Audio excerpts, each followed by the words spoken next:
Augnablik. Við ætlum að byrja á fréttum dagsins og María, hvað svona fréttadagur var þetta? Heyrði, mér langaði eins að byrja á að tala um að Bjarni Benediktsson að taka undir með Seðlabankastjóra og fleirum að vilja þjóðarsátt þar sem að þeir minnast yfirleitt á verkalýðshreyfinguna í setningunni í leiðinni. Þannig að þetta svona mantra. Þjóðarsátt jákvætt og gott? Já, ég veit ekki, nú eru sumir sem að tala um gamla þjóðarsátt sem einhvern hrylling. Þannig að það er spurning eftir hver segir söguna. Það er náttúrulega þjóðarsátti snerist það að launafólk át verðbólguna með kjaraskerðingum. Það fylgdi henni langt kannski ekki kreppa en svona deyfðar tímabil. Akkúrat. Fyrstu ár Davíðs Oddssonar, það var svona kreppa í landinu sem að var.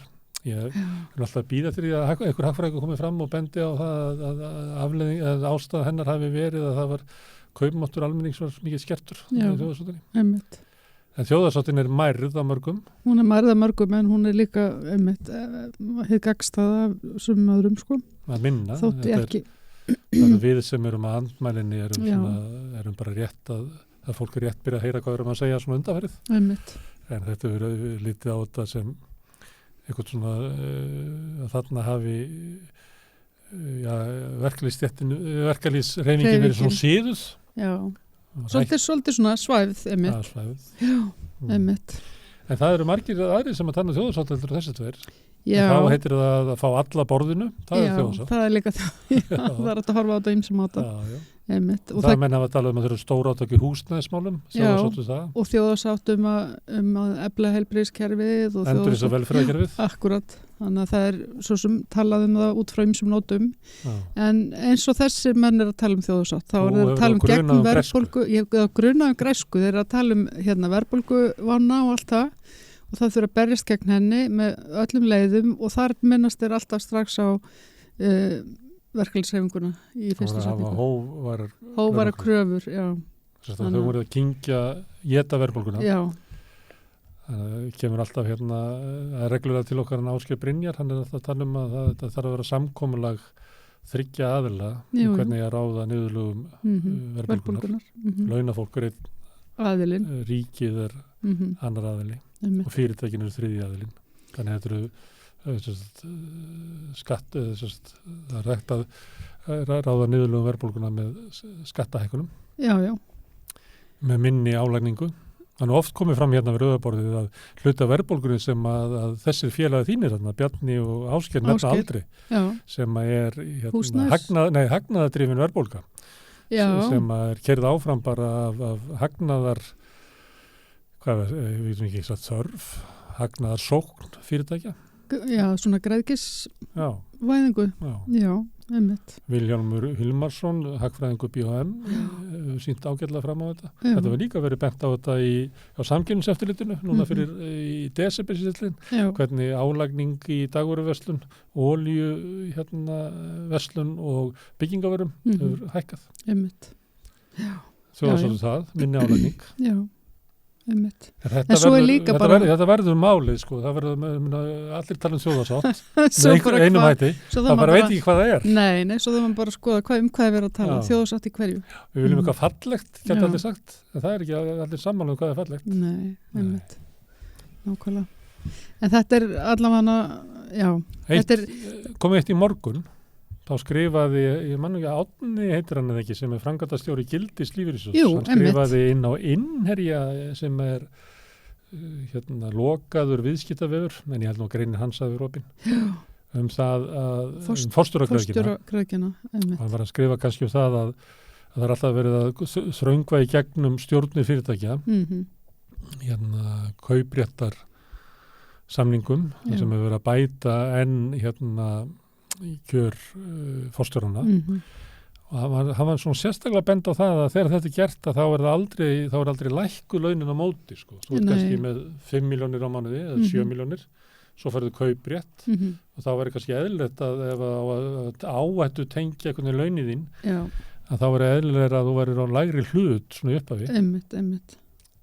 Hann var að benda á það og hann var að benda á það gildir alltaf á móti þessu. í einu tilfelli þetta satt gildi hjá við atkvæðagreiðslu eða fulltrúi gildis í stjórn en þau eru í algjöru minnihluta. Já, heimildin var að fjalla þessi ofurlaun talandi ofurlaunin sko taka dæmi af einhverjum 15 forstjórum inn í Kauphöllinni sem eru með 7,1 milljón króna á mánuði cirka bát. Ég sá því eitthvað að fréttu dagsins að þá var Bjarni, hann talaði að ég veit ekki hvernig stjórnmálamenn orðið þetta alltaf, ég þungar áhyggjur af þessum ofurlaunum. Já, Bjarni mér sem... Já, menn verða að gæta hófs, menn tala svona oft föðulega. Landföðulega, einmitt. Ég er alltaf í vonum það að kapitalistarnir síni að þeir hafi hjarta. Já. Svo kemur alltaf í ljós að þeir hafi ekki hjarta. Nei. Ég menn aldrei eftir því að stjórnmálamenn hafi talað eitthvað svona niður. Nei. Davíð Oddsson, einu sinni þegar kom í ljós hvað bankastjórar Kaupþings voru með svívirðileg laun. Já. Þá fór hann í banka og tók út hann átti ykkur 1,5 milljón minni mig inni á bók í KB-bóka, tók út. Já, til þess að svona bara sína að hann gæti haft áhrif á fólk eða hvað heldur hann? Ég held að hann hefði bara verið að sína að hann hefði ógeð á þessu, kannski var hann að vonast þess að gera rönn á bankan, þannig að allir færi og tækja út. Já, það sem ég er að segja, þetta pínlítið svona svolítið eins og að segja þeim ég get alveg sýnt fordæmi fyrir fólki ef að það fyrir eftir því, hvort hann taldið sig vera að væri með úr valdastöðu sinni að þá var en kannski var hann bara að hægri menn trú oft í að geta stjórna heiminum með buddunni og það þannig að ef að einhver banki bara gengur fram að þér með yfirgengilegri græðgi bankastjórna að það ekki sem að þú þarft ekki að vera í viðskiptu þannig að þú mátt bara taka út pening. Já, þú getur gert það. Það bara fáránlega að vera að geyma pening hjá einhverju fyrirtæki sem að þér finnst vera ógeðslegt. Já. En ég nefndi þetta bara sem dæmi að því að þeir eru alltaf að tala, Bjarni og Katrín alltaf að tala og hann hefur þungar áhyggjur hérna þessu. En Davíð, þannig hann gerði þú eitthvað. Já, einmitt. Ég veit ekki hvort þetta sé til eftir. Bjarni talar það núna, stiðið þjóðarsátt gegn verðbólgu, stendur í fyrstu frétt á RÚV núna.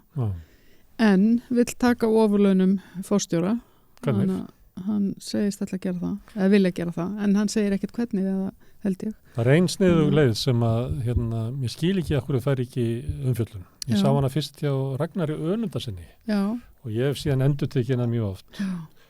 Hún er svo að tekjuskattur fyrirtækja, hann er lagður á tekjufyrirtækjana að frádregnum öllu kostnaði. Þar með launakostnaði. Já.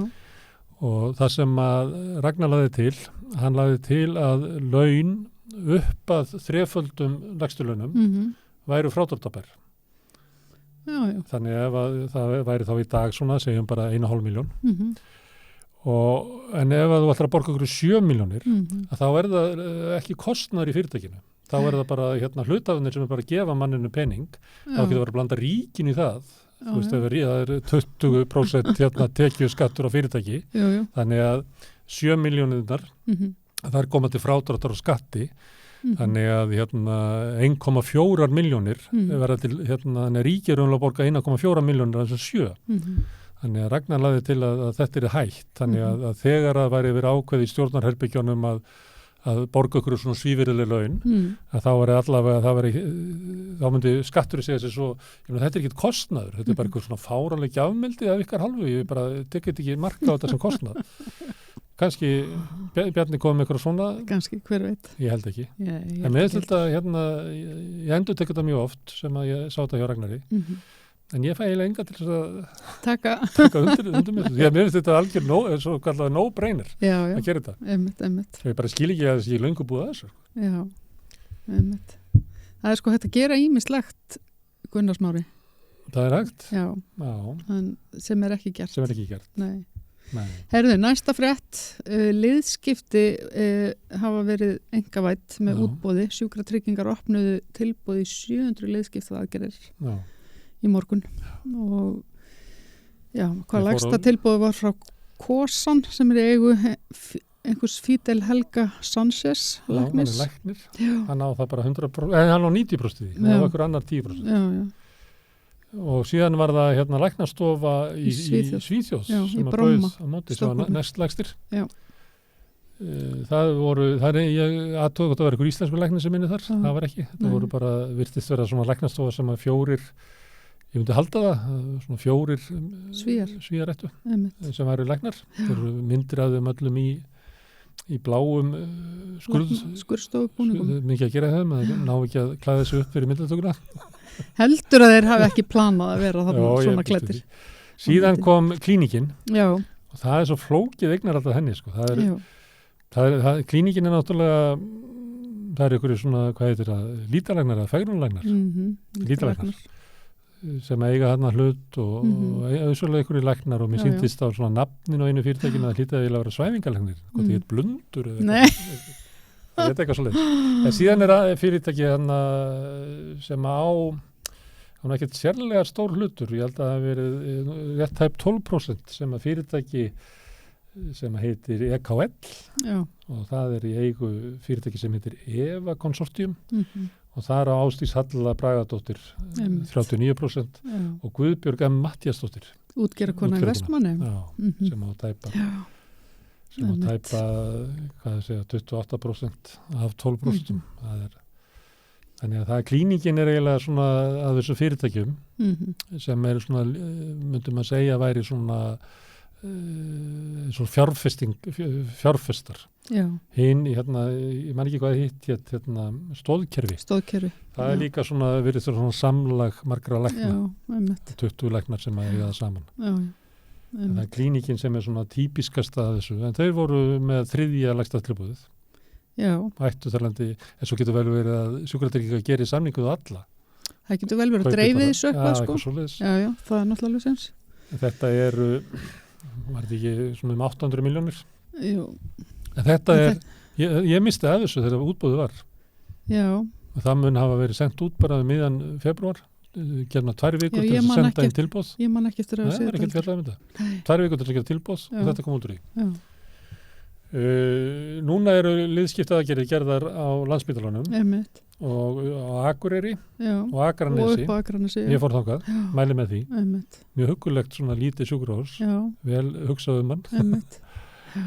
Og ég held það eldri læknir og yngri læknir sem að sjá þetta saman. Upp á Akranesi.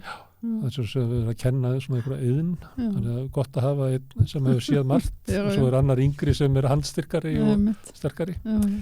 En þessir sem að hafa síðan liðskipt á Íslandi, þau fengu ekki að bjóða í þetta, sko, því að Landspítalinn getur ekki bóðið í svona. Því að Landspítalinn á allt öðrum, þannig að það svolítið skrítið að þar sem að liðaskiptin eru gerð, þau hafa ekki fengið að taka þátt í þessu. Ég held að það væri vel hægt að stækka þetta til dæmis á Akranesi. Já, það nú bara svo undarlegt að þetta hafi ekki verið sko stækkað bara heima fyrir löngu síðan og það þurfti ekki að enga við þetta. Já, ég beið í 2 ár og ég þetta er bara ótrúlegt í rauninni að þetta sé ég var svona verkjaður þannig að svona síðustu 7 mánuðina þá var ég vaknaði svona kortirsvesti og þess vegna ég svona ef ég hörna svona mikið og illa farin þetta fáralegt að vera að láta fólk sem allir vita að eina sem þetta að gera bara að skipta með þér láta það fólk vera að bíða mánuðum árum saman sko Já. En svo var náttúrulega klínikin var með svona og einhvers stað, ég held að þessi klínikin og þá gastu þess að keypti fram á rauðinni þannig að það var tvöfalt heilbrigðiskerfi á Íslandi að sumuleyti og margir nýttu sér það, sumir spurðu við mig hvað, en ég keypti ekki bara með ég held ég að vera ríkur en ég er löngu hættur að vera ríkur en ég átti ekki fyrir mjög og líka maður á ekki að kaupa sér fram úr það Nei, maður á bara þjást eins og hinnur. Herðu, ertu með meira? Herðu, já. Við erum konið svolítið í sjúkrasögu, þú ert með sjúkrasögu eftir. Ég er að taka þig í svona sjúkrasögu. Mér fannst best að ég vaknaði við eina setningu eftir hann Guterres í morgun. Já. Hann sagðist telja svona miðað við stöðuna sem verður núna í jafnréttismálum, að þá verður kannski svona 300 ár þangað til að við næðum fullu jafnrétti. Já, einmitt. Hvað verður þú gömul eftir 300 ár? Ég verð 350 ára. Já. Hvað á hverju byggðum það? Nei, ég held að sé bara, það er svona mikið ójafnvægi og það er skána svona mikið. Já. Þetta er bara línuleg jafna. Þetta er bara línuleg jafna.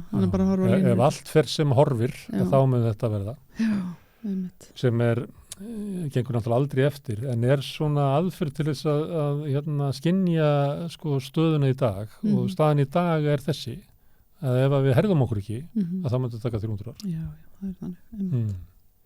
Herðu, næsta frétt er Elon Musk og hann Harald Þorleifsson. Já. En þeir hafa verið að rífast núna eftir að Haraldur var rekinn frá Twitter og í rauninni rekinn á hann uppsagnarbréfs. Hann var sendið þetta á Twitter, eða? Já, ég samt þeir eiginlega aldrei ángað inn, sko. Nei. Mér finnst Twitter mjög erfiður vettvangur. Já, við þetta svo sem allir, þetta er búið að vera út um alla þetta er búið að vera öllum fréttum, sko. En hann heitir Halli á Twitter. Já. Hann náði að særa fram Elon Musk sem að hlóa á honum. Hlóa því að hann væri fallaður og veikur. Hlóa á honum að hann hefði ekkert gert neitt gagn. Hann hefði ekki gert neitt gagn. Hann sýndi sitt rétta andlit, myndi ég segja. Þetta er frekar anstíkilegur yfirmaður þessu Elon Musk. Hann er náttúrulega bara anstíkilegur punktur. Ég þekki hann ekki. Nei. En að þessu svo setja bara svona hlátur kalla. Já, einmitt. Já. Þetta líta margir á sem bara merkilegsta mann í heimi. Já, einmitt. Þetta er maður sem bjarg okkur, koma með einhverja tækninýjungar. Já, því hann sé svo klár og sniður. Já, svo klár og sniður. Og við eigum að láta menn eins og Elon Musk ráða sem mestu. Já, einmitt. Og allar hömlur sem við sittum á menn eins og Elon Musk. Það er alveg búið að rífast svolítið Elon Musk, sko, bara í fjölskyldubóðum heima hjá mér, sko. Eða í minni stóru fjölskyldu. Það eru sumir sem alveg dyrkan og aðrir sem að hata hann. Heima hjá mér þá tölum við aldrei illa fjárstætt fólk. Nei, ekki heldur svona einhverja fræga ríka kalla í útlandum. Það er bara að stríða. Ég kann ekki að tala Elon Musk. Nei. Með svona þeir sem þeir sem er eitthvað, ég veit ekki. Þeir sem eru svona með honum svona. Það ef maður fær að tala við svoleiðis fólk sem að væri mjög ánægt með Elon Musk, þá myndi ábyggilega að fara að tala Jordan Peterson og Já, það er þannig með suma í minni fjölskyldu. Það er svona bara sleppið að tala Elon Musk svo þurfum ekki að fara inn í þessa erfiðu umræðu. Já, einmitt. Herðu, já, sjálfstæðismenn vilja fresta 5,5 milljarða arðgreiðslum. Sko þetta Orkuveitan og Orkuveitinu, já. Já, það er náttúrulega borgarsjóður stendur illa og veitir ekki að fá arð út úr Orkuveitunni og vilja að fá það. En það sem að þeir segja sem eru þannig sjálfstæðismenninir, þeir segja að nú er bara vextrahækka, Orkuveitan er mjög skuldug og það sem bara óráðlegt núna, þó að hafi kannski verið litið vel út hann kannski mitt síðasta ár að Orkuveitan ætti að geta greitt út svona mikið narð að þá sé bara óvissa framöndan og kannski eðlilega bara að bíða með það. Já. Þau eru náttúrulega einhver lit að stríða sko að því að borgarsjóður stendur svo illa. Já. Og meiri hlutin vill fá þessa peninga til þess að það líti ekki allt og illa út hjá þeim. Þeir eru að skera niður, hentu borgarskjalasafninu og þá var reynt að loka vín og reynt að það búið að vera að reyna bara að skera niður samt alveg fáralega svona litla stólpa sko. Byrja að halda því fram að sé allt og margi sem að vinna á leikskólunum, mást ekki því? Jú. Þá var þetta að það væri ekki hægt að vera á leikskólapláss og þau vantaði starfsfólk. Svo allt innu snýruði við og svo að það væri lóðmargir sem vinna á leikskólunum. Þannig eitthvað litir, en ég myndi nú þú veist, ef að verðbólgan er á svona uppleið, eða er ekkert að fara, að þá munu þeir sem eru skuldugir lendi í vandræðum og Orkuveitan er einn af þeim. Öfugt til dæmis kannski ekki öfugt við það, en þess Landsvirkjun ánáttúrulega alveg rekilega mikið pening. Já, þar eru þeir sko tengdir sko, þar hækkar verðið af því að út af innrásin í Írak, þá hækkar álverðið og þar lendir verðið til þeirra, en það er ekkit svoleiðis á Orkuveitinu sko. Nei, einmitt. Þeir eru bara að fá slæmu tíðindin út úr þessum. Einmitt.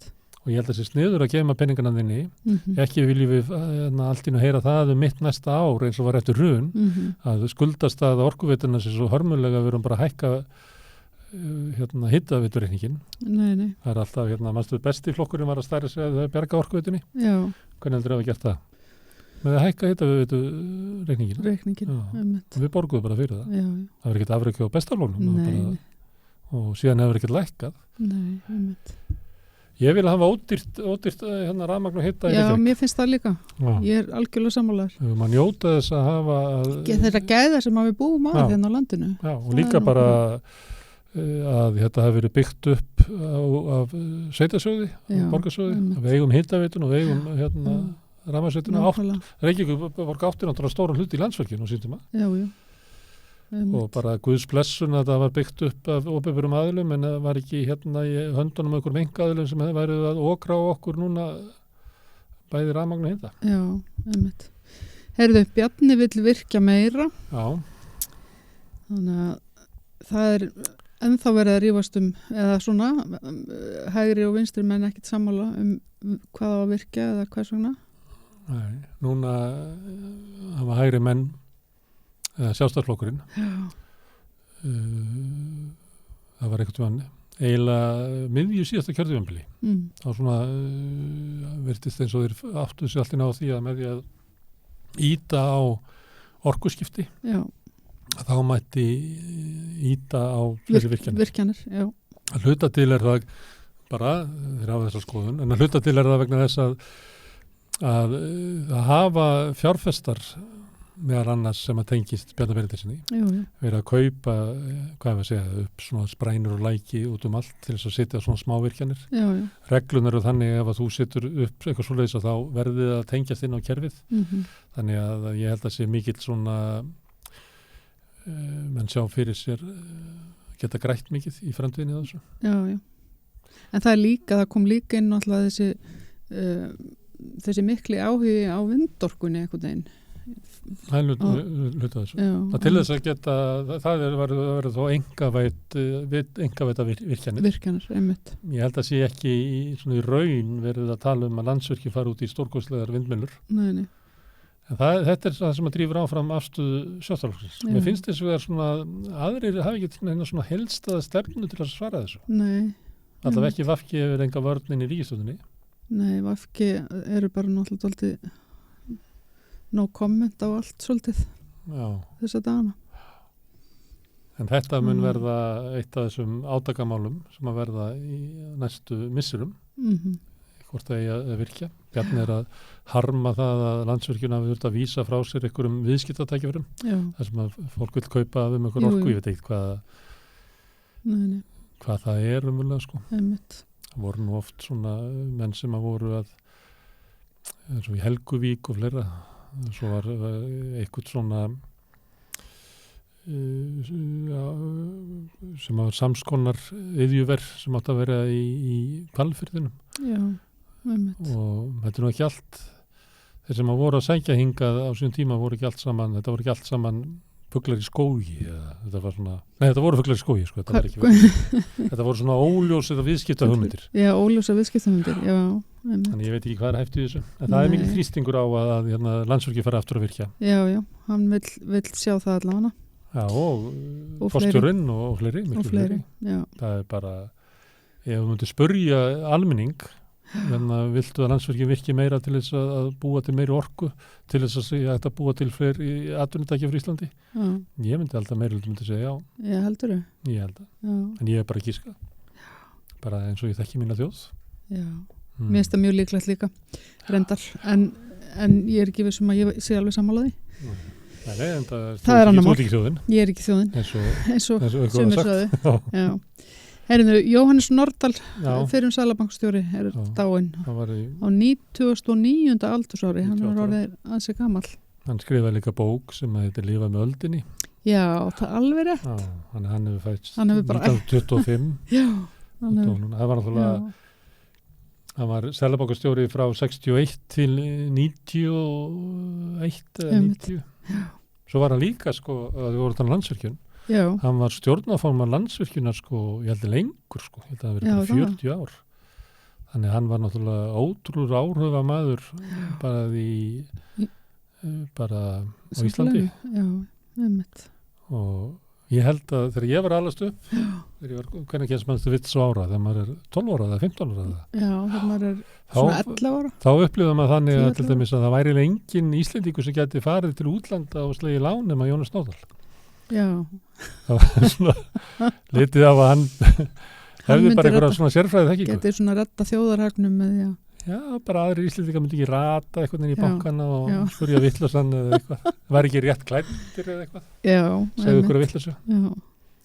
Þetta var það reynda þannig að það var eiginlega þeir sem að tóku lán á þeim tíma var ríkið og svo gætt sambandið tekið lán. Það var nógu stórt til þess að fá lán. Tókum við ykkur lán í Hambrós. Svona ríki í ríkinu. Já.